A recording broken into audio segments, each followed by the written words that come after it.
Hello and welcome. I am so excited that you're here, and I'm really excited to talk today to Ashli Montgomery, the founder of the nonprofit Quilt to End ALZ.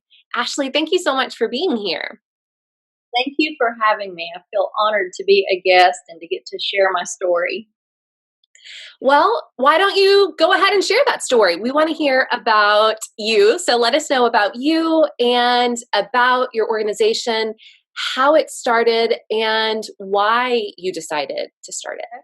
Yes, well, I am a football coach's wife. My husband is the head football coach at the University of Tulsa, and we have a very young staff. And right after he took this job about 5.5 years ago, our staff members started having lots of children and lots of new families, and I got really into making baby quilts, and so I that really kind of spurred on this 20-year love of quilting, but I hadn't gotten serious about it. And so as I was making more and more baby quilts, then people were asking me, "Oh, would you make a quilt for this fundraiser or this project?" And along the way, I was sharing some of my work on Instagram, and I noticed anytime that I mentioned that I was quilting for an Alzheimer's fundraiser, or this was a quilt that I was sending to the care facility where my grandmother was, or any of these things that really tied back to Alzheimer's, it wasn't just 30 or 40 likes or comments, but it was 300 or 400 likes or comments. And I was like,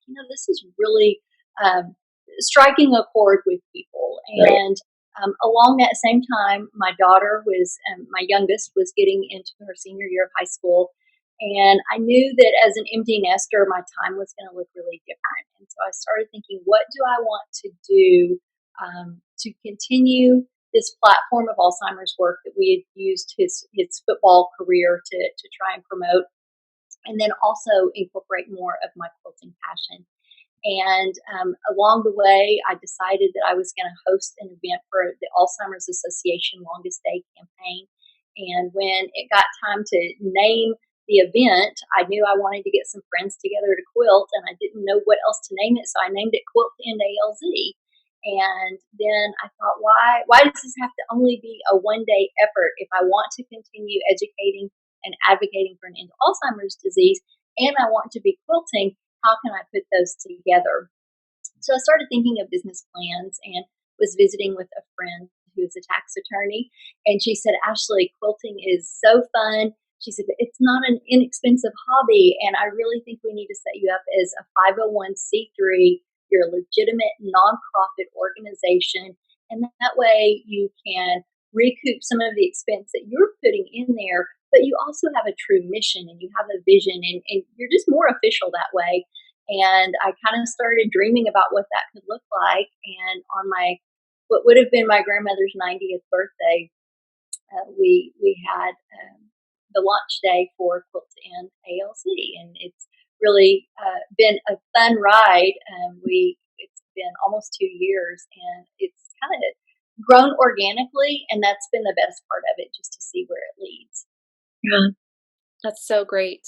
So I guess it all started with your grandmother. It seems that you were figuring out ways to raise money, and were you making quilts to then take to the facility? Tell us a little bit about that, and tell us a little bit about your grandmother.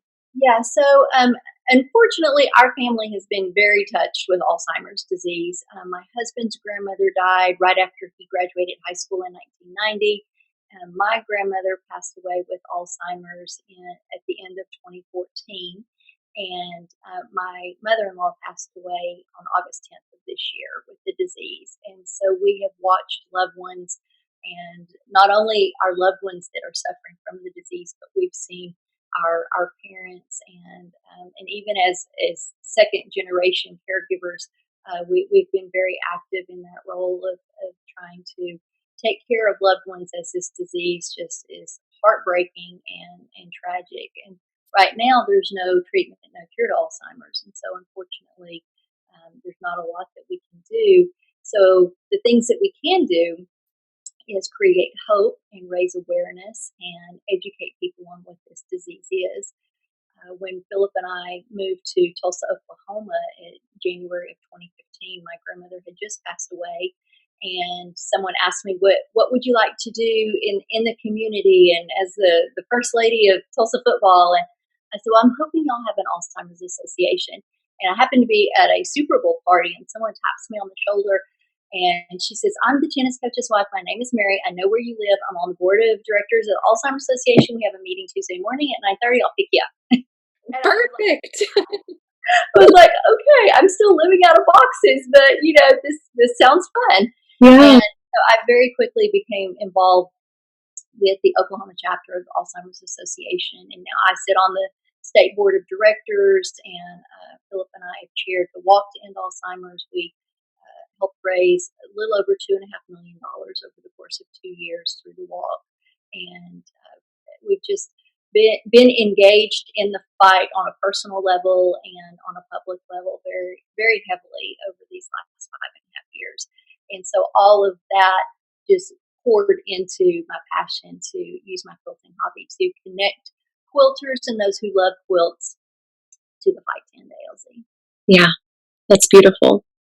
I would expect that you run into a lot of people who maybe their family hasn't been as quite as affected as yours. I'm so sorry for your and your family's loss, especially, I'm sure you're still, or I know that you're still grieving from the recent one. But I would imagine you run into a lot of people who share maybe similar stories because I think it affects a lot of people. I know that my grandmother passed away 2 years ago now, 2 years ago this May, and she suffered from dementia, Alzheimer's, the last, I guess, 5 years or so of her life, and it was really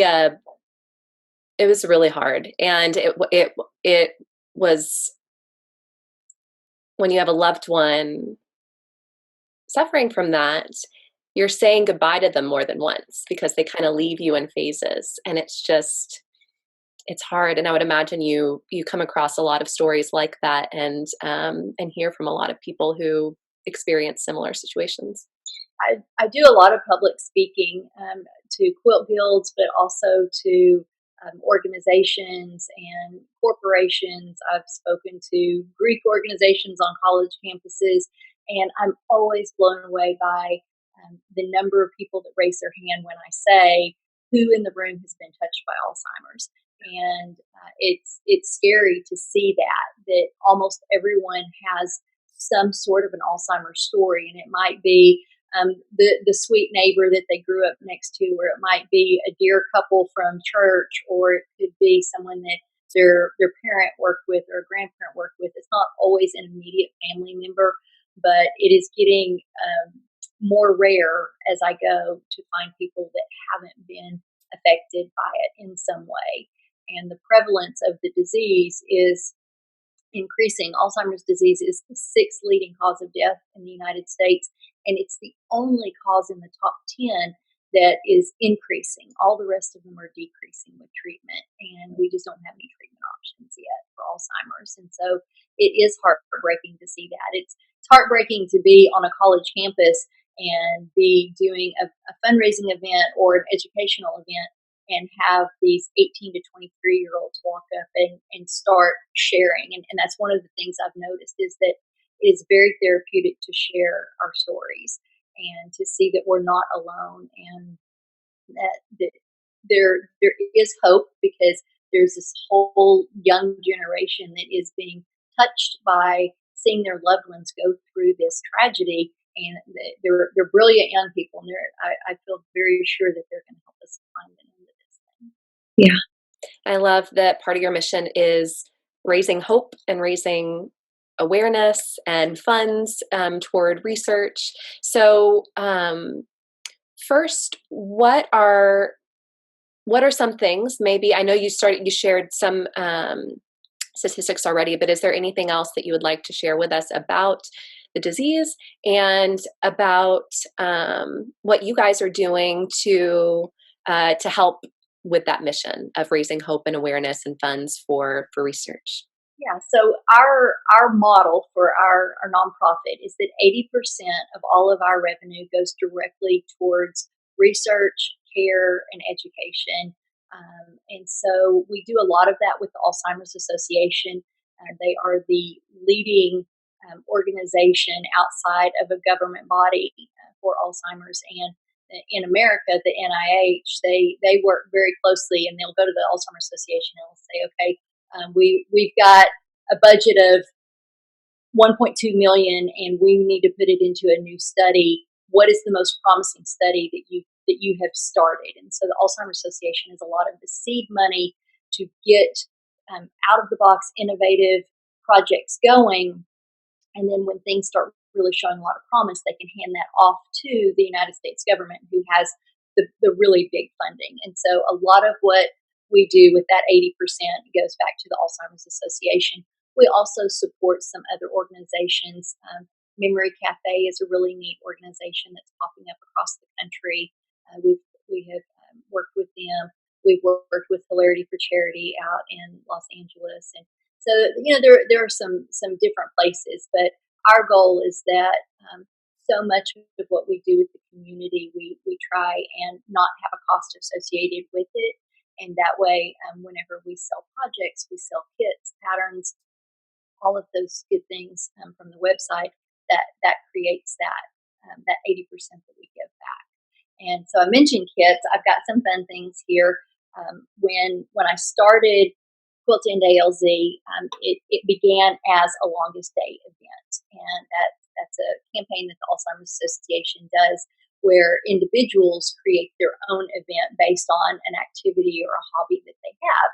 And so in 2019, I wanted to host a quilting event for the longest day, and I created a pattern, and I use a log cabin because it's my favorite pattern, and I think it's a really great starter pattern. I wanted to make sure that what I'm doing is um, available to all different quilt levels. I didn't want someone to say, "Oh, I love that, but I could never do that," because there are some amazingly complex and advanced skill projects out there, and I think they're fabulous. I just wanted to make sure that I kind of kept things um, pretty easy for anyone to do, no matter what their skill level. So I created this log cabin, and then I had printed the Quilt to End ALZ signature flower as a starter square. And then when someone purchases the pattern, they get the little starters, and you make two blocks, and you keep one for yourself, and then you send one back. And so this one came to me from Palmview, Texas,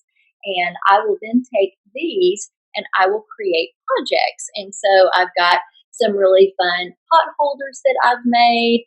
I've got blankets that I've made, and here, I don't know how well the camera can show, but you can see in, yeah, so this is like a project somewhere in here. You can see there's our center block, and then this is one that my niece made and sent to me, and she made similar blocks with other centers and then created an entire quilt out of it. And so all of these projects will find their way onto the Quilt to End ALZ website, and then those are ways that we can generate revenue and income to keep sharing and supporting things. So it went over really well. We printed 100 patterns, and I think we've received back about 120 blocks. And so it's been fun to see that some people have bought extra flower centers, or some people have made entire quilt toppers to send back, all different projects. And so we did the same thing in year two. We did a different pattern. We did half square triangle pattern. And this time we took our little logo print and we put some squares in here. And then this block turned out, and we thought it was a really neat flower square. And so we called it the Flower Show. And so the same thing. We printed 100, and I don't think we've sold all 100 of them. And we've actually reprinted the 2019 block, because as I was going to quilt guilds before COVID hit, I was getting a lot of interest and a lot of people asking if they could buy both years' patterns. And so that's been really special. And then we have some other things. My niece is a designer, and I've actually gotten into the design bug and having fun with that. But she created a quilt called Paving Petals, and we did the pattern, and then we also purchased the fabric, so you could order the entire kit. And I don't know if I open. It's a big quilt, and so when I open it up, but it just turned out stunning. I love the pattern she created. It's real reflective of, she called it a Parisian garden, where you've got all the paving stones. And this is called paving petals. That's And lovely. it has turned out stunning. And so we've had a lot of fun with that. And I think we have a few kits left of it. And then we enjoyed it so much, we said we really want to keep working with designers. And so we are going to have like we're calling it our marquee designer series, but we're going to have a guest designer a few times a year create a pattern, and then we'll create a kit from it. And that way, we're really sharing audiences and building our mission even more by being able to get the word out to more people. And that is our mission, is to connect quilters with this education and fight to end Alzheimer's. And so that's a way that we do it. And then we have a few other fun things. One of my very favorite items that we have on our website, we've had some quilt stores have been so generous and donating fabric that they were going to be moving out of their store. And so we have gone through and we've created what we call blind bundles. And so it's 5 1-yard cuts of random fabric. So there's not a reason or a rhyme to how they're put together, but you get 5 yards of fabric for $25. They're all 100% cotton quilting fabric. And we've had so much fun seeing the projects that people are putting together with these blind bundles. And I think with our 2021 theme of the year, you're going to see a lot of blind bundles. So that's been a really neat project too. So it's very unique. We're very different. When I go and speak to guilds, whether now doing them virtual or when I'm able to go in person, people come up and say, okay, that was fun, but that was not at all what I expected.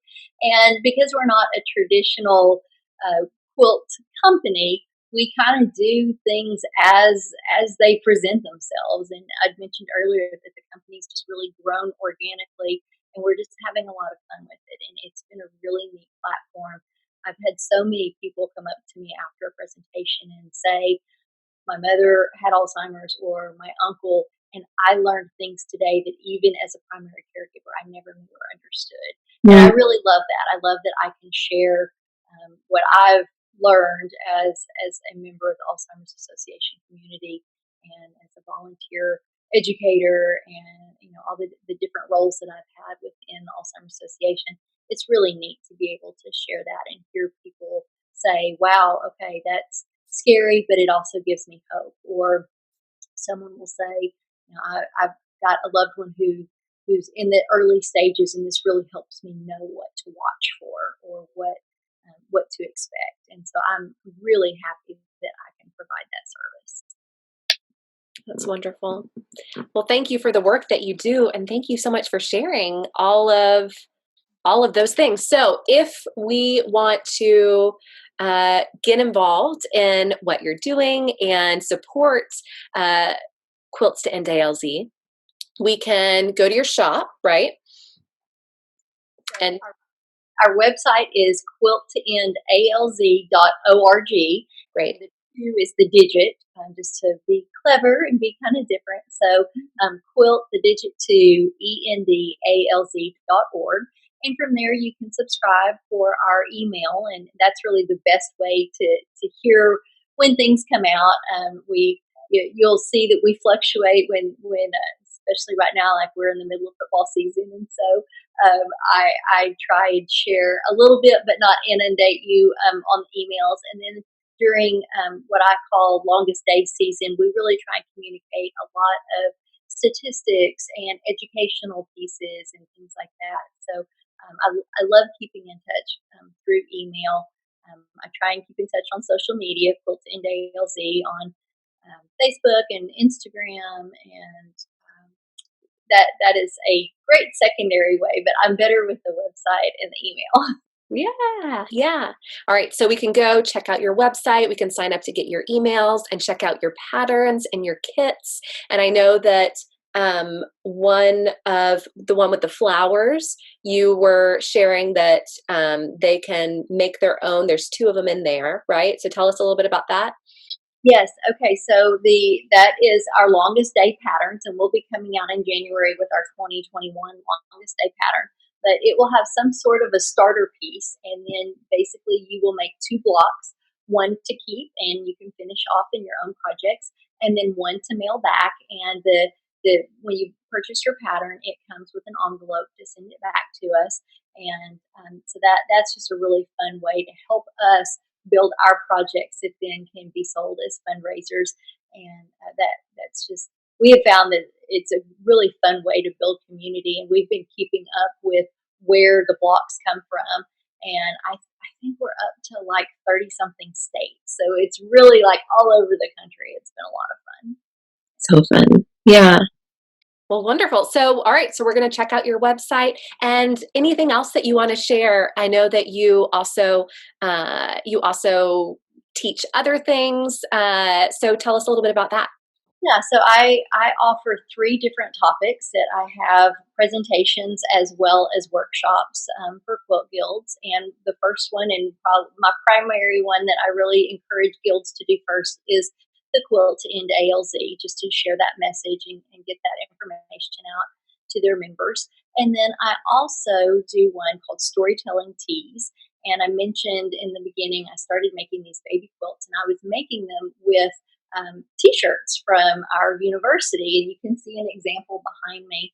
But I had so much fun with this new concept. I hadn't seen it anywhere before, but taking traditional quilt blocks with t-shirts and kind of checkerboarding them or making unique patterns, and it just kind of became like a signature, and people would call and say, hey, would you make me one of your kind of t-shirt quilts? And really that encouragement helped me know that I could do t-shirt quilts and quilting as a fundraiser. Was asked to make a quilt for an alumni association fundraiser, and the quilt was auctioned for $3,250. And the quilt behind me is incredibly special because a family that we've gotten to know, who has lost, the gentleman passed away a couple years ago, but he was one of nine kids, and seven of them have now died of Alzheimer's. Oh my goodness. It's been very integral in some studies that have been done from a government standpoint, from a national level. And his wife approached me after that alumni association event and said, I didn't win, but if you'll make me one with Dave's t-shirts after he passes, I would like to donate that same amount to you. And so this is the finished quilt for Dave. And his t-shirts, he was a Board of Regent president here at the University of Tulsa, and just a longtime supporter of the university. And so this quilt has so many incredible memories in it of their life connected here, and their service to the university. And so I'm really excited to share this quilt this weekend at our football game and let them have his t-shirts back in a new way, that they can just kind of wrap that love back around them. And it showed me that I could use my idea of t-shirt quilting in a different and unique way to build this message. And then as I've continued doing more design work and trying to also build my own personal brand, it's meandcoach.com, and it's not just quilting. It does have a lot of quilting, but it has other things that are part of our lifestyle as a football family and as parents and as a homemaker, and all the things that go into just making our way through the world today. So I've had a lot of fun with my storytelling teas. So that's one of the topics that I teach on. And in December, I'm going to launch a preview, and then the full membership will start. But I'm going to be doing a book to quilt club, where we take a piece of literature of some sort. It started with a Christmas in July initiative that I was part of, and I read How the Grinch Stole Christmas, and I wanted to create a quilt that went with it. And so I just went online and through Goodwills, and I found t-shirts that were all Grinch t-shirts, and then I paired them up with beautiful 8-point stars, and I made this really fun Grinch quilt. And so I had so much fun with the story and the quilt, putting that together. I thought, man, I'd like to do that.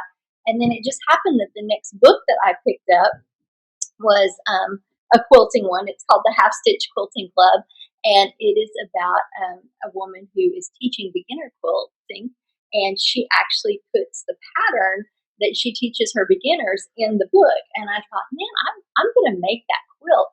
And I did, and it was beautiful. And my husband said, you need to share that. I think other people would enjoy that. And so, this idea is kind of in the back of my head, like maybe there are other people who would enjoy reading a book together and doing a quilt project. And then the next book I picked up to read was Beloved by Toni Morrison. And this is just a life changing book. But there is a very prevalent quilt that is talked about throughout the story, and about colors, and how this quilt and the colors in it really reflected life. And I thought, okay, this is a sign. So I'm really excited to do this club. It's going to be all different kinds of books. We'll have something to read and discuss, and then we'll have a project. And I feel like we'll have some people who only read the books and don't make the quilts, and then we'll have some people who don't read the books but do make the quilts. We'll have some that don't do either but just love getting online and having our Zoom meeting at the end of the month. And then there will be some people like myself who are determined that we're going to read the book and finish the quilt and enjoy sharing our stories together each month. So I'm really excited about that. I think that's going to be fun. And then the third topic, obviously, I love talking about this stuff. The third topic that I teach is called Stretch and Stitch. So I have been a certified yoga instructor for about 5 years, and I've been practicing yoga for about 9 years altogether. And I recently had a knee replacement surgery, and I realized after that that it was not as comfortable to spend 6 or 8 or 10 hours at my sewing machine. And I really needed to take breaks, and I needed to stretch my body more. And I thought, I can't be the only quilter who gets stiff sitting at the sewing machine. And so I created a curriculum based on my knowledge as a yoga instructor, but also working with my physical therapist after my knee replacement, just coming up with some things that anyone can do at your sewing machine, as you're in your sewing space, and some chair yoga, things like that. So it's not a workout where you're sweating and feel like, oh man, this is the hardest thing I've ever done. But it's just a good way to incorporate some healthy habits into our sewing routine. So those are my three topics and kind of the three areas that I really focus on. It's a lot of fun. Yeah, it sounds it. Goodness, a book club and a block of the month all in one, and combining yoga and sewing together. Sign me up for both. Very different. Everyone always says, "How do you come up with this stuff?" It's not at all what I'm seeing out there. I'm like, I don't know. It's just what Love it. pops in my head. Love it. Love it. Ashli, well, thank you so much for coming on today and sharing what you're doing, what your organization is doing, and what you are doing just on your own creatively. And what would you, we'll be sure to link everything below that you were sharing, so everyone can see your website and see what you were describing here. Would you like to, what would you like to leave our audience with? If you were to have some parting words, perhaps there's some people who right now have loved ones with Alzheimer's, whether it's early stages or further on. What words would you leave us with?